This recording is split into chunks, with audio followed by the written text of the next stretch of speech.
What's going on, YouTube? Today I bring you my reaction and my thoughts to my very first mock draft from last year. Now, my very first mock draft was uploaded in December of 2020 for this year's draft class. So we're just going to kind of go look through what the picks were and just kind of react to them. So first pick at the time was still very obvious. It was obvious till the end.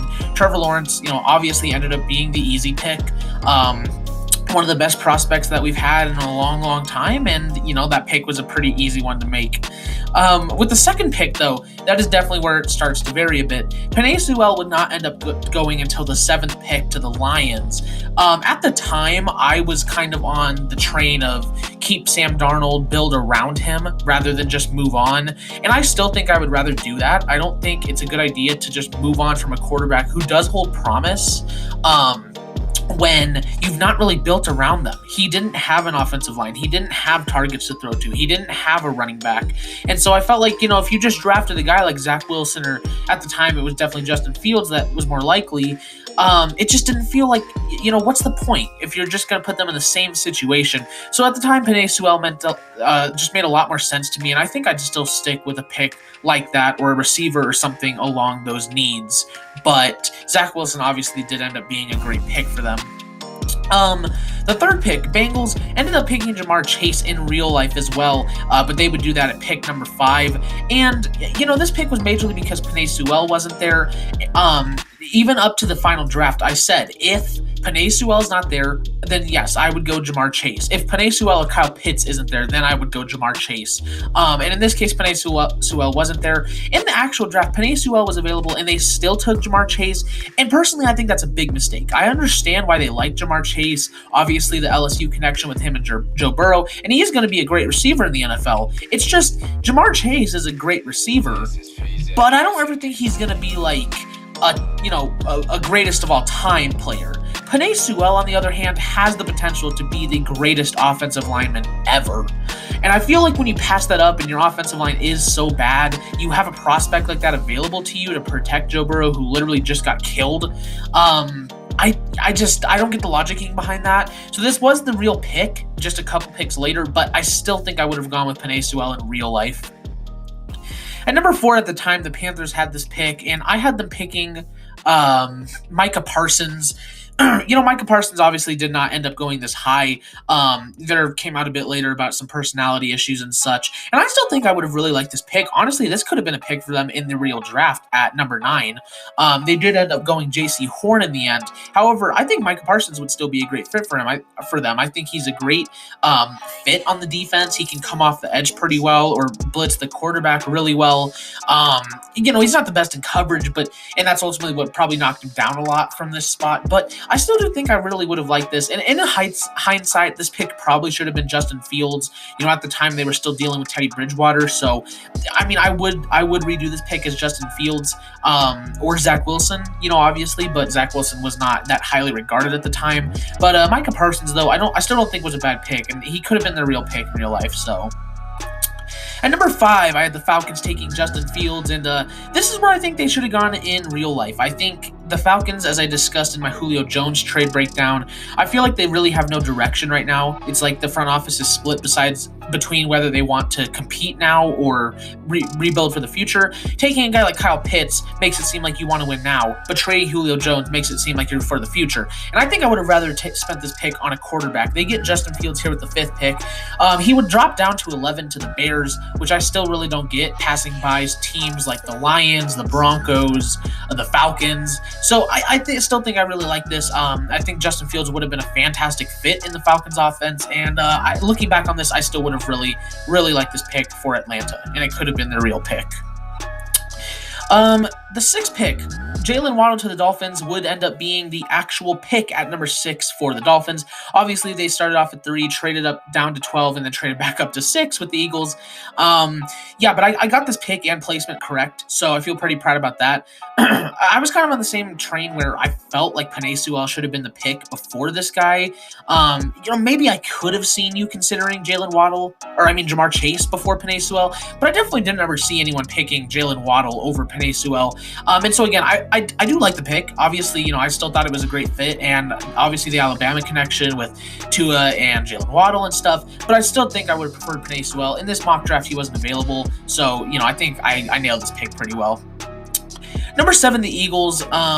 In my mock draft, I had them taking Devontae Smith. Again, also a correct pick. They would, however, be taking him at number 10, traded up with the Cowboys. Yeah, I mean, the same thing here. I got this pick pretty right. I thought he was easily the 3rd receiver in this class. A lot of people had him as his number 2 or even number 1. And I had him as the 3, so I thought, a team like probably the Eagles or something would want to get this guy. I thought he was a nice fit in the Eagles offense. So, again, I got this pick pretty right just besides the placement. So, pat myself on the back for that one. Number 8, the Cowboys. I gave them, I believe it was Patrick Surtain. Yes, Patrick Surtain out of Alabama. Now, this pick wasn't possible for them in real life as the Broncos took him a pick before they selected. However, I do believe if Patrick Surtain was there, the Cowboys would have gladly taken him, obviously pairing him back up with Trevon Diggs and such. So I very much believe this would have been the pick if the Broncos hadn't taken him. Regardless, I had him going around the spot where he would end up going in real life. So, I still think this would have been a fantastic pick on the Cowboys side, but the Broncos ended up getting him instead.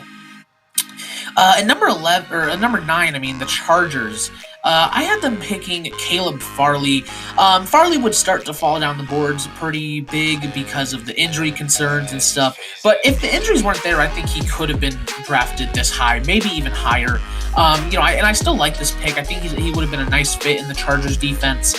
They really need corner, especially, at the time they had Chris Harris and Casey Hayward. Now it's just Chris Harris. So I think I still would have really liked this pick overall. Ended up going 22 to the Titans later. And the Chargers would end up selecting Rashawn Slater, which, looking back on it, I do prefer them taking a tackle over, a corner, but there were no really tackles I felt at the time that should have gone there. Rashawn Slater would kind of rise up later and stuff, but overall, I still think I would have liked this pick too, if not for the injury concerns and such.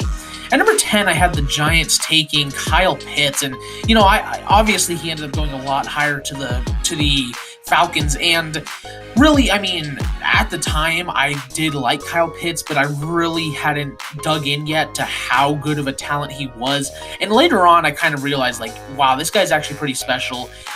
If the Giants somehow could have gotten their hands on this guy, that would have been incredible. I remember at the time, people seeing a tight end and stuff to the Giants was they would berate you. We already have Evan Ingram. Why do we need a tight end? And then it took people a while to figure out, but Kyle Pitts is so much more than a tight end, and at that, he's a super freaking talented tight end. In my opinion, he's, a top 10 tight end just coming into the league. So if the Giants could have ended up getting their hands on him, that would have been a fantastic pick, but obviously they did not. Giants would end up taking Kadarius Toney later, so they would still get a receiving threat, just not the one I predicted. At number 11, the Lions, I had taking Zach Wilson, would eventually become the number 2 quarterback in the class, be picked at number 2 by the Jets. And I think I remain by this pick. Again, if the Lions somehow could have gotten their hands on Zach Wilson, I think you take him in a heartbeat. An extremely talented player with a ton of upside. And at the time, I wasn't quite buying into that top 10 hype on him yet, but he would very quickly get into there. And for the Lions at the time, I still thought this would have been a great pick for them. So I stand by this. If the Lions could have somehow gotten their hands on Zach Wilson, I think they would have taken him over pretty much anyone else. That includes Penei Sewell. In real life, though, would end up grabbing Penei Sewell. So great pick on them. Number 12, the 49ers. I had picking, if it wants to show us, I had picking Trey Lance, and this would end up being the real pick in real life, except just at number 3. I was definitely very, very skeptical about Trey Lance for a long time. Even today, I'm still not the biggest fan of him. However, there were basically 2 teams I thought he could work out at, and that was either the 49ers or the Patriots. And the 49ers ended up getting him. I think I definitely did not like him as much as NFL teams. Never would have thought he would have gone number 3 overall, but the 49ers would trade up with the Dolphins and pick him. So I got that pick right, and just not the placement, but still I do feel proud of that. So Broncos at 13 would get Patrick Surtain in real life, but in my mock draft, I had them getting Sam Cosmi out of Texas. Fell down boards a bit. He didn't get drafted until the second round to the Washington football team, I believe. But I still think this would have been a great pick on the Broncos, probably more in the second round. First round was definitely not the spot for him. The Broncos still kind of need right tackle. Bobby Macy's one of the more underrated guys, but he's still not great, obviously. So I think this still would have been a good pick on the Broncos. Again, say the second round or so, but I think they did a bit better with Patrick Surtain. So I still think this pick makes a lot of sense, but I do like what they ended up doing in real life better. Number 14, the Vikings would trade down later and somehow still pick up Christian Darrisaw. But in this mock draft, I gave them Kwity Paye. In the draft, they never really ended up addressing that right side. And now that Danielle Hunter could potentially be traded, that defensive line is looking pretty poor, except for the defensive tackle position. I still think this makes a lot of sense. For a while, Kwity Paye was my edge number 1 in this class. Would end up going as the edge number 2 to the Colts, who also makes a lot of sense for him. I still would have liked this pick a lot to the Vikings, but trading down as far as they did and still picking up Christian Darrisaw, much, much, much better move. I mean, that was probably the best pick of the draft, to be honest. So not at all mad that I got this one wrong, because the Vikings did very well on that pick. So, but I still think Kwity Paye would have made sense. Number 15, I had the Patriots taking Kyle Trask, and this was definitely the pick that, looking back on it now, is probably the one I would change the most. Kyle Trask, at the time, I really liked him, and that's because I hadn't yet seen really the fact that he was so carried by that Florida offense, and I still think he has a lot of potential. I think the Buccaneers were like the perfect team for him, because, kind of what I have to say about Kyle Trask is the fact that on his own, he's not a good quarterback, but if you give him a good offense, if you give him a good team around him, he will excel. And I say this all the time, I know that sounds stupid at first, any player is going to excel with good talent around them, but Kyle Trask takes it to another level. And I think the Buccaneers, where he ended up going, is just such a perfect fit for him.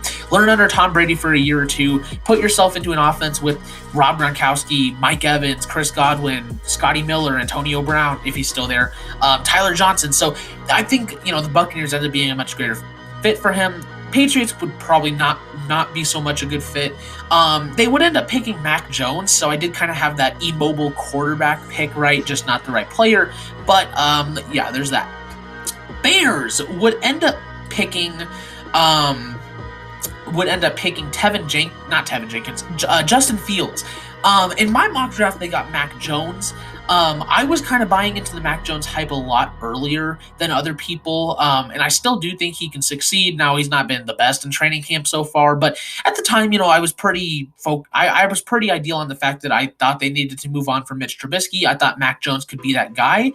At the time, I was very heavy on the fact that he's kind of, at best, that middle-of-the-road quarterback, but I don't think he's much worse than that, and I thought that's something that the Bears could use.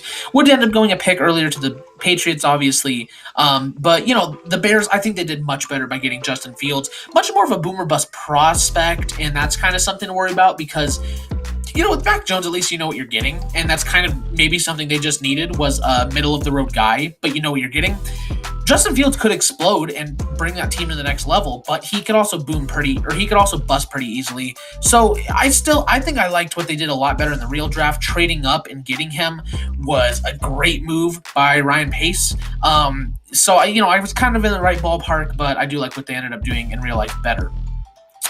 At number 17, I had the Raiders taking Gregory Rousseau, and I didn't want to give him a stupid pick, but they still ended up making a stupid pick. Alex Leatherwood was a huge reach and a ridiculous pick over guys like Christian Darrisaw and stuff.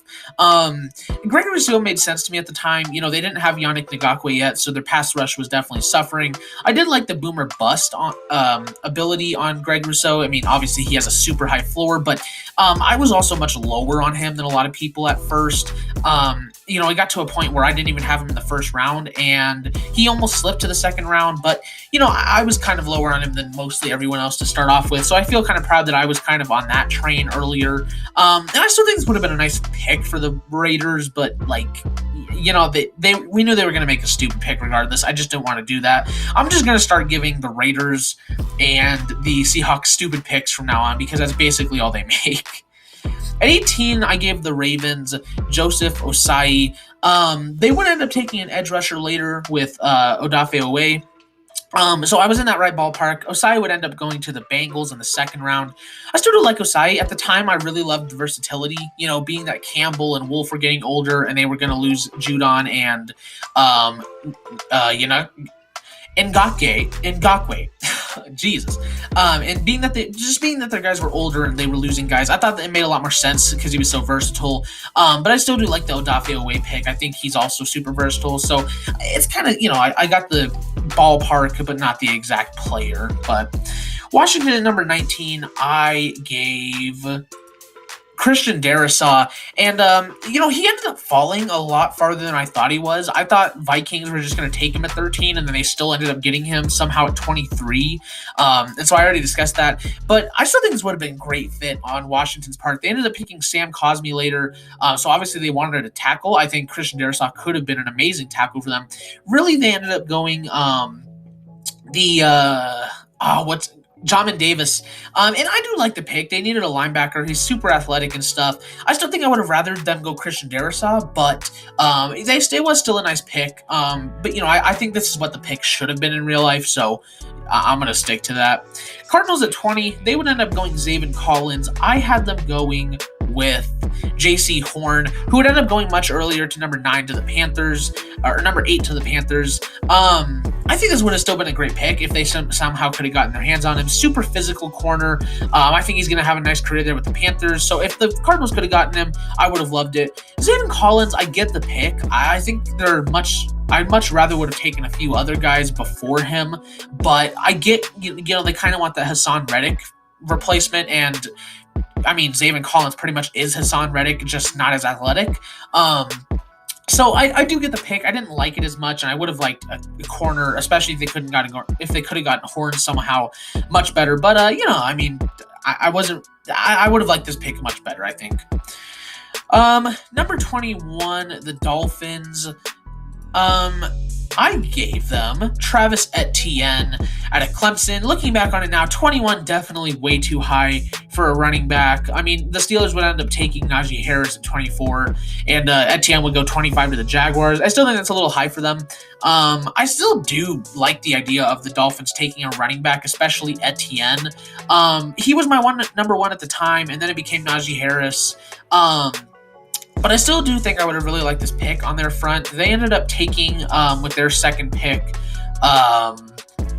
who did they take with their second pick? They took, was it a receiver or No, they took Jalen Waddle, and then they took, Jalen Phillips. They picked up Jalen Phillips with the 18th pick. And I think I like that pick. Yeah, I mean, because, they traded away Shaq Lawson, and they kind of needed, like, a replacement for him in a way. Jalen Phillips, as long as he stays healthy, I think is potentially the best player in this class, and that's considering Kyle Pitts and Trevor Lawrence are in it. So I love that pick by them. I think that's a much better pick than Etienne, who, again, I think 21 was just a big, big reach for him. So 22, the Buccaneers would go on to win the Super Bowl and would pick 10 picks later. I had them picking Rashawn Slater. He can play pretty much anywhere on the line, and it was really more to play left tackle as a replacement for Donovan Smith. They would end up picking.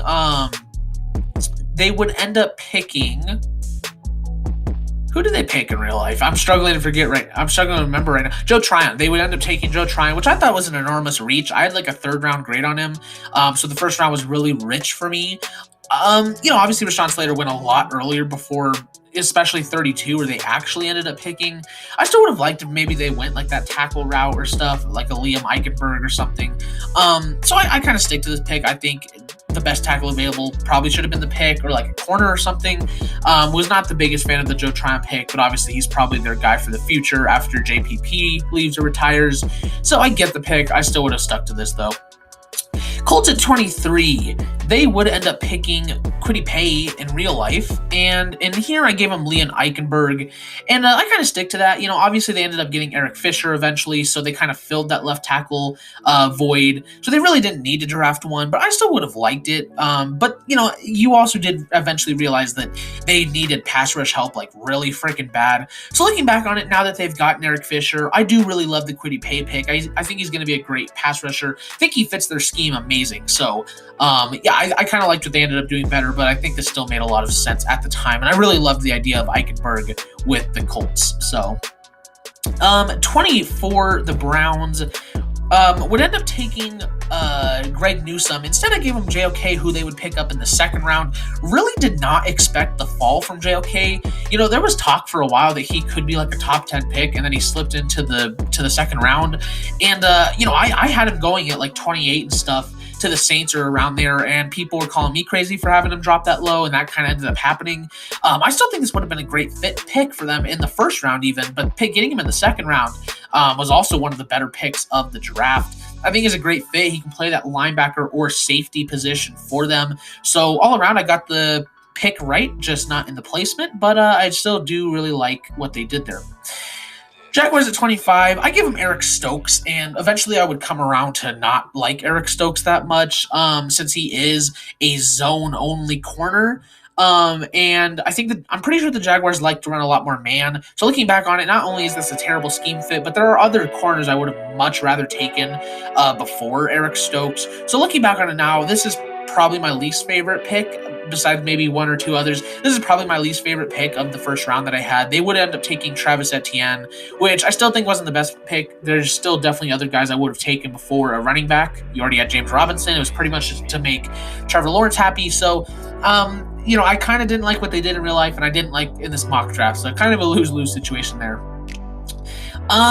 26, the Jets would end up going AVT. They would trade up at 14, and apparently I didn't like AVT at the time, but I would come around later to really like him, actually.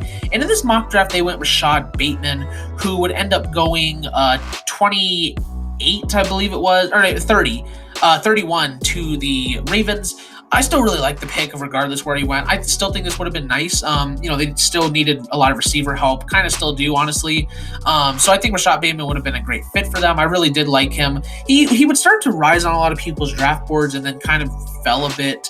So I think I got around the right ballpark for him, and I still think that the Jets could have addressed receiver, but getting AVT was a great pick because I think next to Rashawn Slater, he's the most versatile guy in this class, can play guard or tackle. So I did end up liking that pick, but I also would have liked Rashad Bateman. So either way, nice pick by the Jets. 27, the Titans would end up taking Caleb Farley with the 22nd pick. I gave him Zaven Collins. Linebacker, edge rusher. He was kind of that versatile guy. Now, a lot of people at first were like, why would you give the Titans a linebacker? And I mean, because I kind of always looked at him as a bit more of like an outside linebacker anyways. They needed that at the time. Obviously, they addressed pass rush big time in free agency, so they were able to address other needs. But I still would have really liked this fit. Harold Landry is not the best guy in the world, and Zaven Collins can still play linebacker if they want. They were able to bring back J.M. Brown on a one-year contract and stuff, though. So, I mean, after free agency, this doesn't look so good. But, if you take before free agency, I still do really like this fit. I think he went way higher than he should have to the Cardinals at 14 or 16, whichever it was. So, I think this is around the value. And I still really like this pick. 28, the Steelers, back when we thought that they were going to actually be good. They would end up going Najee Harris with 24. Instead, I gave them AVT, and I stick by this. I think going offensive line would have been a much better idea than running back. I do love Najee Harris. I think he'll be a great running back, but I think he might be a bust, honestly, his first year, and I think a lot of people are going to be confused as to why. He has no offensive line, and there's no passing game there.